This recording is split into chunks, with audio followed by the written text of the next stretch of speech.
നമസ്കാരം മലയാളി വാർത്തയിലേക്ക് സ്വാഗതം. ആസിഡ് ദേഹത്ത് വീണ് പൊള്ളലേറ്റ് ചികിത്സയിലിരിക്കെ ഗൃഹനാഥ മരിച്ച സംഭവം. ഈ സംഭവത്തിൽ ഇപ്പോൾ വൻ ട്വിസ്റ്റ് ഉണ്ടായിരിക്കുകയാണ്. സംഭവവുമായി ബന്ധപ്പെട്ട് ഭർത്താവിനെ പോലീസ് അറസ്റ്റ് ചെയ്തു.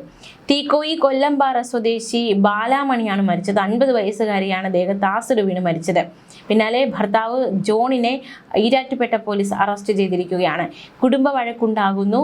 ഇതിനെ തുടർന്ന് ജോൺ ബാലാമണിയുടെ ദേഹത്ത് ആസിഡ് ഒഴിക്കുകയായിരുന്നുവെന്ന് പോലീസ് കണ്ടെത്തിയിരിക്കുകയാണ്. 15-ാം തീയതി രാവിലെ 11 മണിയോടെയാണ് ഈ സംഭവങ്ങൾ അരങ്ങേറിയത്.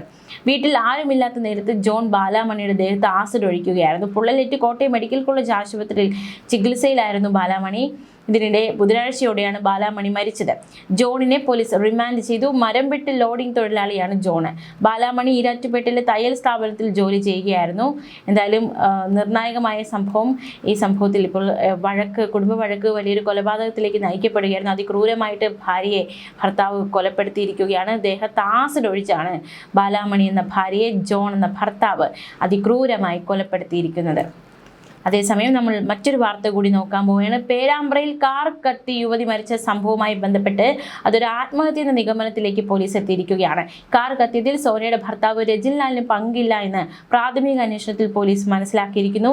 രജിനുമായുള്ള വാക്കുതർക്കം, ഇതേ തുടർന്ന് മനംനൊന്ത് സോന ആത്മഹത്യ ചെയ്തിരിക്കാം. കൂട്ടത്തിൽ രജിൻലാലിനെ കൂടി അപായപ്പെടുത്താൻ തീരുമാനിച്ചിരിക്കാമെന്നാണ് നിലവിലെ നിഗമനം. മരണത്തിന് മുമ്പും താൻ അനുഭവിച്ച പീഡനങ്ങൾ സഹോദരിയോട് സോന പറഞ്ഞിരുന്നു.